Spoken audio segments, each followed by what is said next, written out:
روایت کے الفاظ ہیں کہ اللہ سبحانہ و تعالیٰ کہتا ہے کہ جب میں لوگوں کے گناہوں کو دیکھتا ہوں نا تو دل کرتا ہے میں عذاب بھیج دوں. میں اپنے انداز سے پیش کر رہا ہوں. لوگوں کے گناہوں کو دیکھ کے اللہ کہتا ہے میں چاہتا کہ میں عذاب بھیج دوں, لیکن جب میں 3 گروہوں کو دیکھتا ہوں تو میں سارے عذاب ٹال دیتا ہوں. 3 گروہوں کو. کون کون سے 3 گروہ؟ کہا جب میں ماؤں کی گودوں میں چھوٹے چھوٹے بچوں کو دیکھتا ہوں کہ یہ بچہ, اس بچے کا کیا قصور ہے, معصوم بچے, بے گناہ بچے.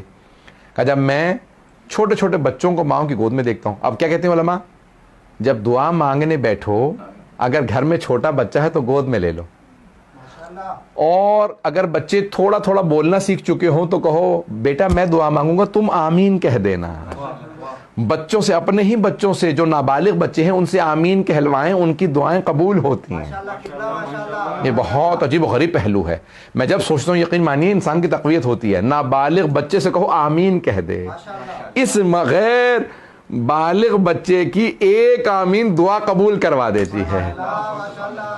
دوسرا کہا کہ وہ جو بوڑھے افراد ہوتے ہیں نا, جن کی ہڈیاں کمزور ہو چکی ہوتی ہیں, بال سفید ہو چکے ہوتے ہیں, جب انہیں دیکھتا ہوں تو کہتا ہوں گنہگار تھے, اب تو کمزور ہیں, میرے ہی تو ہیں, میری مخلوق ہیں.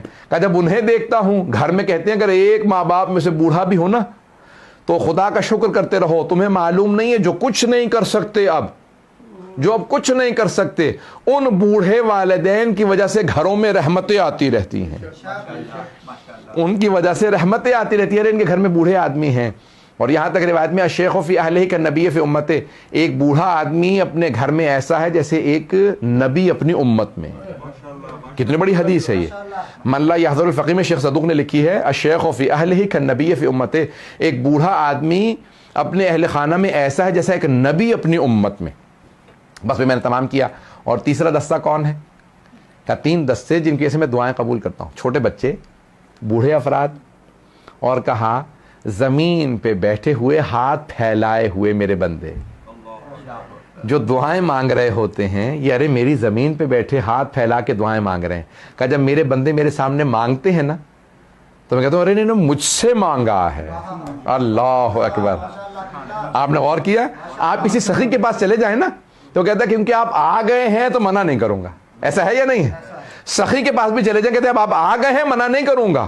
اور وہ جو سخاوتیں عطا کرتا ہے, وہ جو عطا کرنے والا ہے, وہ جو سخی بنانے والا ہے, وہ جو جود و سخا عطا کرنے والا ہے, اگر کوئی اس کی بارگاہ میں مانگے لے, کیا وہ جو ہاتھ پھیلائے لوگ بیٹھے ہوتے ہیں, جب انہیں دیکھتا ہوں تو کہتا ہوں کہ نہیں عذاب نہیں بھیجوں گا, یہ مانگنے والے بھی تو بیٹھے ہیں.